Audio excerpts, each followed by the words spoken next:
He had everything money could buy, yet he couldn't remember the last time he laughed from his heart.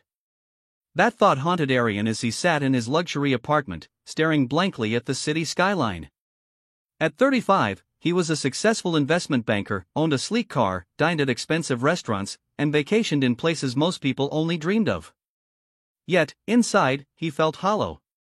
Every day felt like a race: endless meetings, deadlines, numbers, and deals. And when the noise stopped, the silence screamed. Arian had chased success all his life. Raised in a modest home, he had watched his father struggle to provide, while his mother held the family together with hope and prayers. Arian promised himself that one day, he'd rise above it all. And he did. But in the pursuit of that dream, he left behind something priceless: his joy. One evening, burnt out after another 14-hour workday, Arian received a message from his college friend, Rishi. They hadn't spoken in years. Rishi was the opposite of Arian, never ambitious, never chasing big dreams. He had stayed in their hometown, working as a schoolteacher. The message was simple: come visit sometime. I'd love to catch up. Something about it felt different.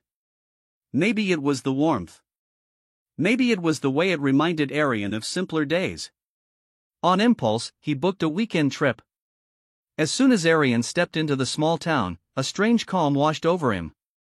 There were no blaring horns, no endless emails, no suits and briefcases, just trees swaying in the wind, children playing barefoot, and the scent of home-cooked meals in the air. Rishi greeted him at the bus stop with a wide grin and a tight hug. He looked content. Truly content. Arian couldn't remember the last time he had seen a face like that.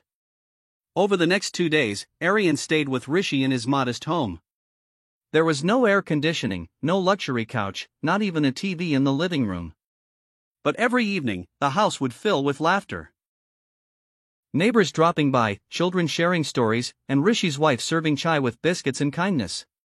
They spoke about life, dreams, regrets, and moments that mattered. No pretenses. Just people being people. One evening, as they sat under the stars, Arian finally asked, Rishi, don't you ever feel like you missed out? You could have had more. Rishi smiled gently. I have more, Arian. Just not the kind you're used to measuring. He continued, you see, we've been told happiness lies in achieving things, promotions, paychecks, possessions. But real happiness? It's in the pause. In feeling the morning sun on your face. In a genuine conversation. In giving without expecting. In being present. When you stop chasing life, you start living it. That night, Arian couldn't sleep. His mind replayed every choice he had made: the time he skipped his sister's wedding for a business trip, the calls he never returned to his parents, the hobbies he abandoned, the peace he traded for pressure.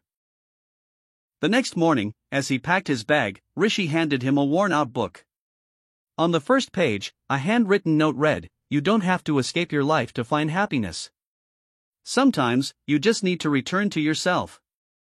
Back in the city, Arian did not quit his job or give up everything overnight. But something shifted. He started waking up earlier to catch the sunrise. He called his parents every week. He learned to say no to work on Sundays. He signed up for guitar lessons again. He began volunteering at a shelter every month. Slowly, steadily, he made space in his life, not for more achievements, but for more moments. And then, one morning, as he helped a young boy tie his shoelaces at the shelter, the boy looked up and grinned. You're always smiling, mister. Are you rich or something? Arian chuckled and whispered, I think I finally am. Moral of the story. Happiness isn't found at the end of a race, it's in the small, unnoticed moments along the way. You don't need a new life to be happy. You just need a new perspective.